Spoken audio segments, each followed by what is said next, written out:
Guys have legitimate complaints about women. Legitimate. They're tired of being used. They're tired of feeling like, oh, the woman is always right. They never get an apology. They get treated with disrespect. They're tired of not being appreciated. They're tired of having you come and say you want all these things from them. But when they ask what you bring to the table or have the audacity to suggest that something they really value isn't on the table and that perhaps you yourself are not enough to be the table, then somehow you have an attitude problem about it, right? They're tired of all of those things and more. Perhaps the biggest disconnect is that men and women often view relationships through different lenses. Many men have started asking practical questions about commitment, marriage, and long-term partnership. When those questions are met with emotional responses instead of clear answers, frustration grows on both sides. Understanding becomes difficult when each side is speaking a different language. Women create single family households. There, I said it. Y'all do. Y'all make yourselves single moms and then y'all blame everybody else for it. Because at the end of the day, if it's your body, your choice, right? Most women don't believe in that concept unless it's a nigga she really ain't fucking with like that. Yeah, she'll get rid of the baby. Or if she really is fucking with the nigga real tough and she really believe by getting rid of the baby, they might have a better chance of working out. She might do it. But 9 times out of 10, she looks at that baby as a form of setup. She getting welfare, she getting Section 8, she getting all this other stuff that she's gonna get from the benefits of the baby. And most of the time keeping a nigga around, which a lot of women don't want to admit, they didn't want to keep that nigga around. Then all of a sudden you keep the baby, then all of a sudden he a bum ass nigga and he this and the fifth, but he wasn't that when you was keeping the baby after he asked you not to. So you are a single mom by choice. 9 times out of 9, 10 times out of 10, you are a single mom by choice. Because if you didn't like that nigga, if you really wasn't fucking with him, that baby gonna be up there with grandma, grandpa, Aunt Jackie, Uncle Becky, whoever else, St. Jude, Jesus, whoever else is there to greet that motherfucker at the end of that surgery. Because you ain't gonna keep no baby you don't want. That's the end of it. Every outcome in life tends to be connected to repeated decisions over time. Relationships, finances, health, and personal happiness are all shaped by habits that accumulate over years. While nobody gets everything right, people eventually live with the results of the choices they consistently make.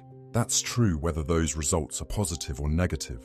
A lot of women are asking, where are all the good men? Where are all the good men? Well, you're not sitting there asking what you've done to destroy the good in them. That maybe you've destroyed everything good in them because you've decided to weaponize their vulnerabilities. And now they don't want to do that anymore. They only want to show their fake strengths, and if they even have them. And if not, you see them as weak. It's really a shame. Lately, more women have been expressing frustration that finding a quality partner feels harder than ever.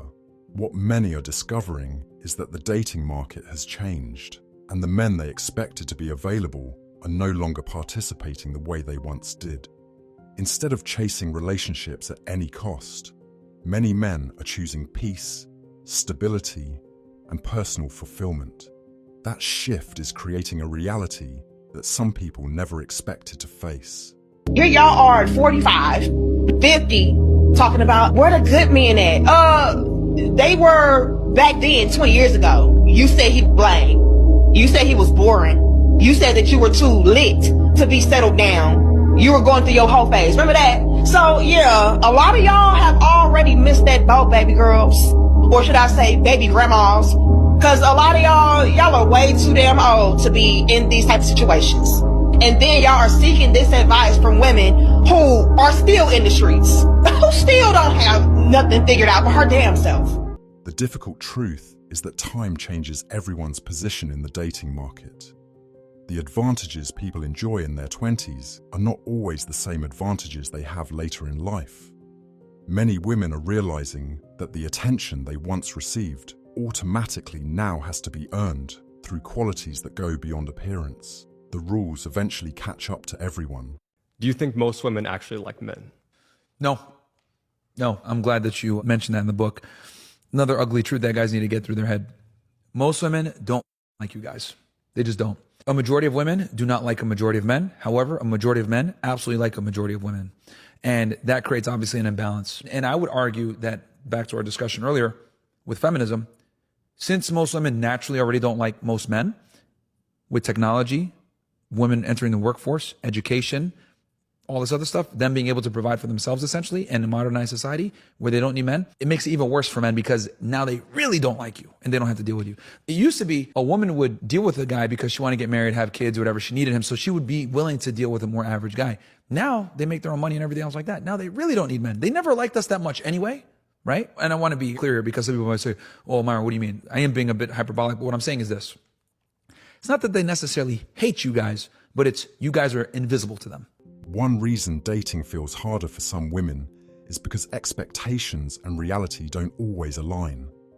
They may spend years pursuing a very specific type of man, only to discover that he has standards and preferences of his own.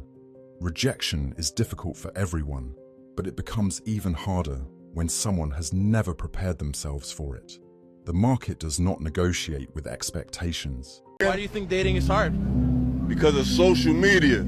So social media got these chicks thinking that they got something they don't have. So they only fuck with niggas who got bread and then turn around and be mad when them type of dudes who got a bunch of money want every bitch. These same bitches will turn around and pay Chris Brown $1,000 to take pictures with them. You feel me? See, they charge broke niggas to chill with them. But the more money you got, the less you got to spend. See, women only want to deal with dudes who don't have no opinion. That's why you see a lot of these bad chicks with these goofy-ass, soft-ass niggas who ain't gonna challenge them on nothing, who ain't gonna ask them no questions.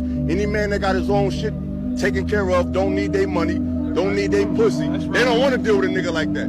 They want a nigga that they can talk to crazy and disrespect them because they don't want no structure.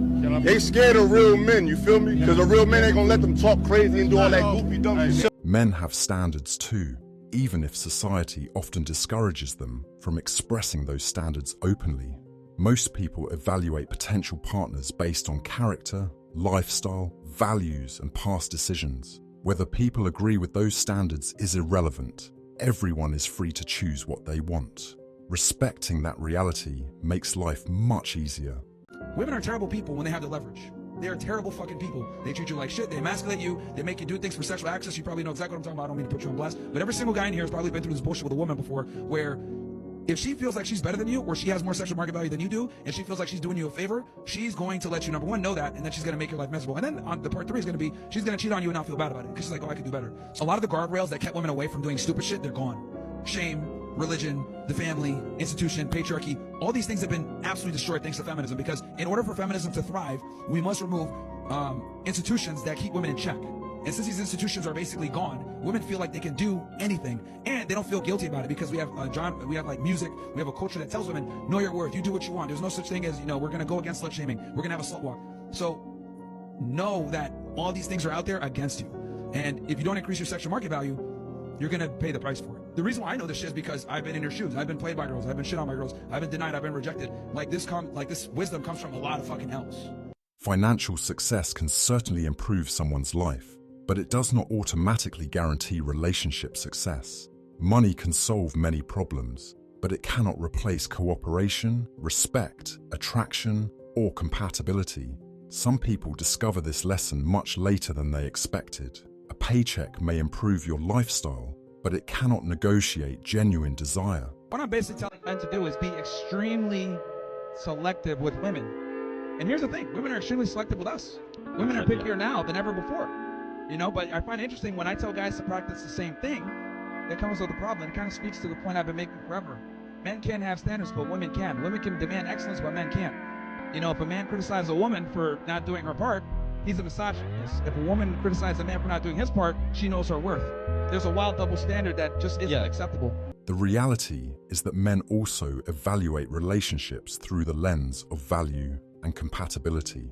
As more men become comfortable being single, they become less willing to compromise on qualities that matter to them. That does not mean they hate women. It simply means they are no longer desperate. Peace has become a legitimate alternative to settling. That's why men are walking away from women. Not out of spite, not out of hatred, out of self-preservation. Because the state of modern women today means the juice is no longer worth the squeeze. Why? Because they compromise peace instead of multiplying it. They bring noise when a man wants calm.